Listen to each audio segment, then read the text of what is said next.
आपका आपके अपने YouTube चैनल रियल मोटिवेशन। मैं तो आज की इस वीडियो में हम जानेंगे कि चाहे मर जाना पर ये 7 बातें कभी किसी को नहीं बताना। कुछ ऐसे गुप्त बातें होती हैं जो हमें कभी भी किसी को बतानी नहीं चाहिए। आपको शायद यकीन नहीं होगा पर अक्सर घर परिवार में अशांति का कारण हम स्वयं ही होते हैं।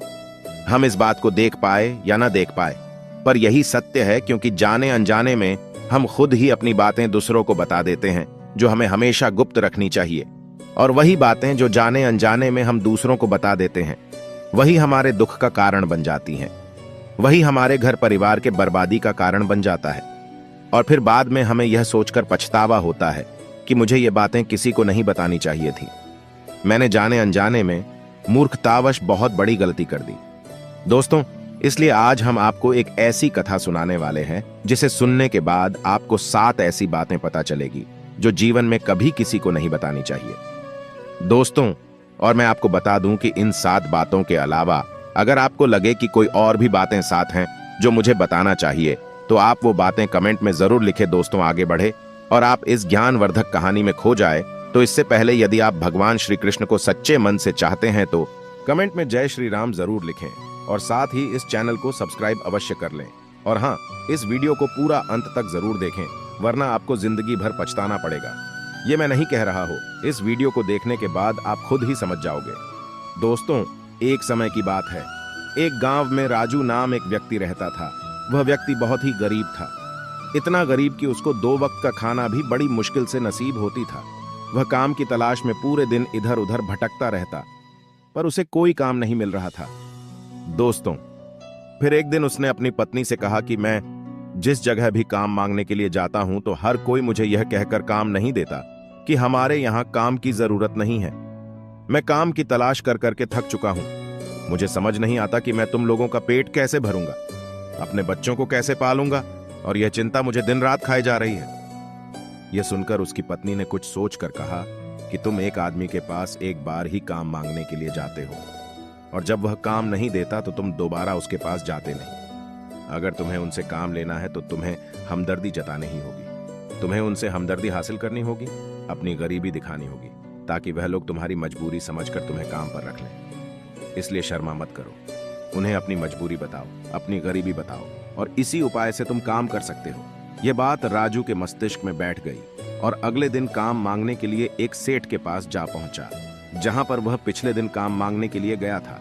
लेकिन इस बार उसने हाथ जोड़कर उस सेठ से प्रार्थना की, उससे विनती की, बहुत गरीब हूं और मुझे काम की बहुत आवश्यकता है। वह जो कुछ भी उसे देंगे उसमें संतुष्ट हो जाऊंगा, पर कृपा करके मुझे अपने यहाँ काम पर रख लें। उसकी यह हालत देखकर उस सेठ ने उसे अपने यहाँ काम पर रख लिया। वह रोज वहां पर काम करने जाने लगा। अंदर ही अंदर वह खुश तो था कि उसे काम तो मिला, लेकिन उसका वेतन दूसरे लोगों से कम मिलता था। वही काम जो दूसरे लोग कर रहे थे उन्हें ज्यादा वेतन मिल रहा था और इसे कम वेतन मिल रहा था। जब इस बारे में उसने अपने सेठ से कहा तो सेठ ने कहा कि देखो भाई, तुम्हें काम की जरूरत थी, मैंने तुम्हें काम दिया। मेरा धन्यवाद करने की बजाय तुम मुझसे शिकायत कर रहे हो। ये कैसी बात है? यह सुनकर राजू वहीं पर चुप हो गया, क्योंकि बात कहीं ना कहीं सत्य थी। सेठ ने तो उसे उसकी मजबूरी के हिसाब से ही काम दिया था और इसीलिए वह उसे अपने अनुसार ही वेतन देता था। लेकिन धीरे धीरे उसने यह बात अपने सगे संबंधियों और अपने दोस्तों को भी बताना शुरू कर दिया कि उसका मालिक उसे कितना वेतन देता है। दोस्तों, समय बीतता गया और राजू पूरी लगन के साथ अपना काम करता रहा। लेकिन अब परिस्थितियां बदलने लगी थीं। सेठ अब राजू से दूसरे लोगों से ज्यादा काम लेता था और उनसे कम वेतन उसे देता था। यह बात राजू के मन को बहुत ठेस पहुंचाती थी। वह दूसरों से ज्यादा मेहनत कर रहा है और उनसे कम वेतन पा रहा है। इससे उसके आत्मसम्मान को बहुत गहरी चोट पहुंची। तब धीरे धीरे उसका मन अपने काम से हटने लगा। उसका मन काम में लगता ही नहीं था। दोस्तों, जाहिर सी बात है कि ऐसी जगह किसका मन लगेगा जहां आदमी को अपने आत्मसम्मान के साथ समझौता करना पड़े। इसीलिए जल्दी ही राजू ने अपना काम छोड़ दिया और वह घर पर आकर खाली बैठ गया। अब उसके पास घर का खर्च चलाने के लिए भी पैसे नहीं बचे थे। इसीलिए उसने अपने सगे संबंधियों और अपने दोस्तों से सहायता मांगने शुरू की। लेकिन उसके दोस्त उसके सामने तो उसे दया का पात्र समझते थे, उसे दिलासा देते थे, लेकिन पीछे से उसका मजाक उड़ाते थे। वह कहते हैं कि कितना बेवकूफ है, सेठ ने इतना काम करवा लिया और बेचारे को पैसे भी नहीं दिए, कल हमारा भी पैसा वापस कर पाएगा। इसकी ऐसी हालत है। काम तो उसके पास कुछ है नहीं, पैसा कहां से ला कर देगा। और इसी वजह से राजू की हालत दिन पर दिन खराब होती जा रहा थी। दोस्तों, आपने अक्सर एक बात को अपने गांव समाज में देखा होगा कि यदि आपके पास पैसे हैं, अच्छी नौकरी है, तो 10 लोग आपके हाल पूछने आते हैं। पर यदि आपके पास कुछ नहीं है तो आपके अपने भी आपको नहीं पूछते। यही हाल राजू का था और इसी वजह से राजू की हालत दिन पर दिन खराब होती जा रही थी। अब वह दिन रात तनाव में रहने लगा था। वहीं दोस्त, वहीं सगे संबंधी जो उसकी अपने होने का दिखावा करते थे, वह उसे दया का पात्र समझ रहे थे। उन्हें उसके ऊपर तरस आ रहा था। सब लोग आकर उसे ज्ञान तो बहुत देते थे, लेकिन कोई सहायता नहीं करता था। और अक्सर ऐसा ही होता है, ज्ञान देने वाले तो बहुत मिल जाते हैं, लेकिन मदद करने वाले कोई नहीं मिलता है दोस्तों। फिर एक दिन राजू को पता चला कि पास के गांव में एक साधु महात्मा आए हुए हैं जो बहुत ही ज्ञानी है। राजू इतना तनाव में था कि उसे कोई रास्ता नजर नहीं आ रहा था। इसीलिए जाने अनजाने वह उसी साधु के पास पहुंच जाता है। वहां पहुंचकर वह सीधे उनके पैरों में गिरकर रोने लग जाता है। वह रोते रोते उन्हें अपनी सारी स्थिति बताता है। उसे बताता है कि किस तरह उसके सेठ ने उसका फायदा उठाया और उसके सगे संबंधी उसके साथ कैसा व्यवहार रखते हैं। सारी बातें सुनकर साधु ने उसे चुप करते हुए कहा कि यह सारी समस्याएं तुम्हारी बुद्धिहीनता, तुम्हारी मूर्खता के कारण उत्पन्न हुई हैं। अगर तुम्हारे अंदर विवेक होता तो इनमें से एक भी समस्या तुम्हारा मन को दुखी नहीं कर सकती थी, लेकिन तुमने अपनी अभिव्यक्ति के कारण, अपनी मूर्खता के कारण खुद ही अपने रास्ते में कांटे बिछा दिए। और उदास मत हो, आज मैं तुम्हें 7 बातें बता रहा हूं जो भूल कर भी किसी को मत बताना। और इन बातों का अनुसरण करते हुए तुम बाहर से मिलने वाले दुखों को तो दूर कर ही सकते हो जो बेवजह दुनिया की वजह से तुम्हारे अंदर पनपते हैं।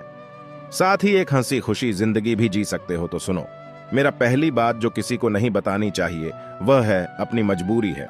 अपनी मजबूरी का दिखावा करके दूसरों का पात्र बन के उनकी सहायता लेने की गलती कभी मत करना। हो सकता है कि आज वह तुम्हारी मजबूरी देखकर तुम्हारी सहायता कर दे, लेकिन कल वह तुम्हारा फायदा उठाने से भी नहीं झुकेगा।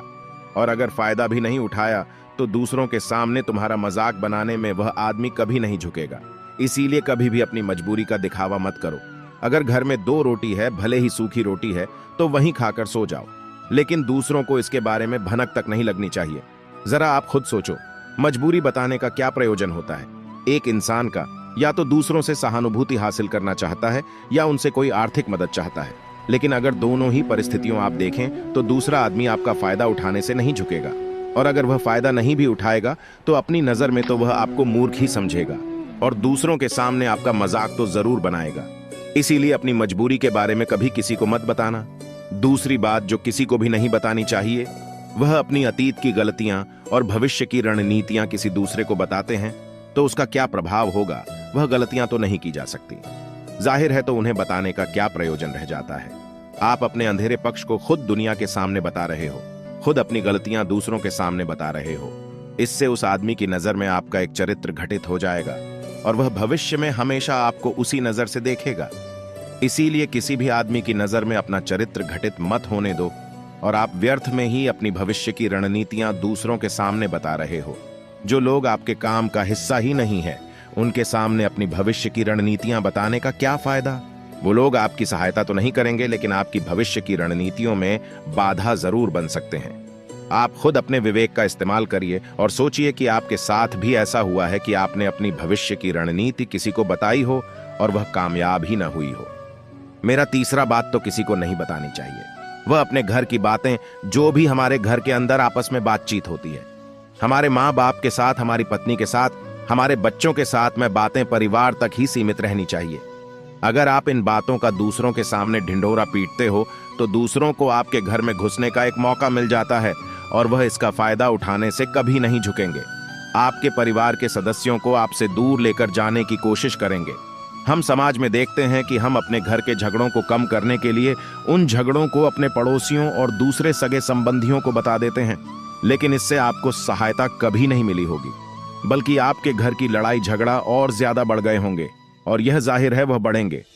अगर आप अपने माँ बाप की बातें दूसरों को बताएंगे तो आपकी माँ बाप को बुरा ही लगेगा कि हमारा बेटा हमसे बताए बगैर दूसरों को ये बातें बता रहा है। इसीलिए अपने घर की बातें और अपने घर की लड़ाई झगड़ा किसी के सामने मत बताना। अगली बात जो मैं तुम्हें बताने जा रहा हूं, जो किसी को नहीं बतानी चाहिए, वसूलने सुनने पर बहुत अजीब लग सकती है, लेकिन सत्य भी है। मैं आपको बताऊंगा। अपनी आमदनी किसी को मत बताना। दोस्तों, अब अपनी आमदनी न बताने के पीछे क्या वजह हो सकता है कि आप अपनी आमदनी अपने दोस्तों को बता देते हैं, तो जब आपके दोस्तों को जरूरत पड़ेगी तो वह सिर्फ आपको ही याद करेंगे, क्योंकि उनको पता है कि अगर आपकी आमदनी ज्यादा अच्छी है तो आप ही उनकी मदद कर सकते हैं, और इसीलिए ज्यादा लोग आपसे सहायता मांगेंगे। और जब आप उनकी सहायता नहीं करेंगे तो वह सोचेंगे कि इस आदमी के पास पैसे हैं, पर ये मेरी सहायता नहीं कर रहा है, और इसीलिए आपकी आमदनी आप दोनों दोस्तों के बीच के झगड़े का कारण हो सकती है। तो लोग मजाक उड़ाएंगे, और ज्यादा होगी तो सहायता मांगेंगे। तो अपनी आमदनी बताने का कोई जरूरत ही नहीं है। अगली बात जो मैं आपको बताने वाला हूं, उसे आप गांठ बांध लेना और किसी को यह बात मत बताना। अपनी कमजोरी और अपनी ताकत अक्सर इंसान को पता नहीं होता है कि उसकी कमजोरी या उसकी ताकत क्या है। लेकिन अगर आपको अपनी कमजोरी और अपनी ताकत पता है तो पहली बात तो आप बहुत ही बुद्धिमान आदमी हैं, और दूसरी बात कि आपको ये बातें किसी से शेयर नहीं करनी है, क्योंकि अगर आपकी कमजोरी दूसरों को पता चल गई तो आपकी कमजोरी का फायदा उठाएंगे, और अगर आपकी ताकत पता चल गई तो वही ताकत आपकी कमजोरी बन जाएगी, क्योंकि वह ताकत दूसरे आदमी को पता है और वह ताकत के तौर भी ढूंढ ही लेगा। अपनी कमजोरी और अपनी ताकत अपनी पत्नी या अपने पति को भी नहीं बताना चाहिए, क्योंकि इसके बाद आपके घर में उनसे हमेशा डटे रहना पड़ेगा। दोस्तों, अगली बात वह साधु जी बताते हैं जो किसी को नहीं बतानी चाहिए। वह है अपने मित्र और अपने शत्रु के बारे में बताना। आप अपने मित्रों के बारे में अगर दूसरे लोगों को बताएंगे तो वह आपके मित्रों के साथ अपनी घनिष्ठ बनाकर आपको धोखा दिलवा सकते हैं। आपके गहरी मित्रों को आपसे दूर करने का प्रयास कर सकते हैं। अक्सर आम आदमी ऐसे नहीं करते, लेकिन आपके दुश्मन ऐसा करने की कोशिश कर सकते हैं।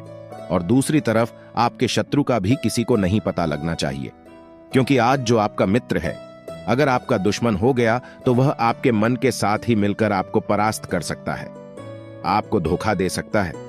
इसीलिए अपने सबसे अच्छे दोस्तों को भी उनके बारे में कभी मत बताना। अगली और आखिरी बात बताता हूं कि जब तुम दान करते हो तो दान के बारे में भी किसी को मत बताना, नहीं तो दान करना व्यर्थ हो जाता है, बेकार हो जाता है। जब आप अपने दान का ढिंढोरा पीटते हो तो आप यह बता रहे हो कि मैं कितना बड़ा दानी पुरुष हूं, और यह आपके अंदर एक अहंकार निर्मित करेगा। इसीलिए दान गुप्त रूप से किया जाए, उतना ही अच्छा होता है, उतना ही फलदायी होता है। जब आपका बायां हाथ दान कर रहा हो तो दाएं हाथ को बिना पता चले कि बायां हाथ डाल कर रहा है, तभी आपको दान का सही फल मिलता है। तो दोस्तों, इस प्रकार यह 7 बातें साधु महात्मा ने राजू को बताई। इनमें संसार के सभी सिद्धांत छिपे हुए हैं। इन बातों का अनुसरण करते हुए आप अपने घर में सुख शांति बना सकते हैं, और घर के झगड़े हमेशा के लिए दूर कर सकते हैं, और अपने घर परिवार में हमेशा सुख शांति बना सकते हैं। तो दोस्तों, हम आशा करते हैं कि आपको हमारी यह वीडियो पसंद आई होगी। तो कृपया वीडियो को लाइक कर दें, और साथ ही कमेंट में जय श्री कृष्ण, हर हर महादेव लिखकर ईश्वर को अपना आभार व्यक्त करें, और इस वीडियो को अपने मित्र बंधुओं के साथ शेयर जरूर करें। धन्यवाद।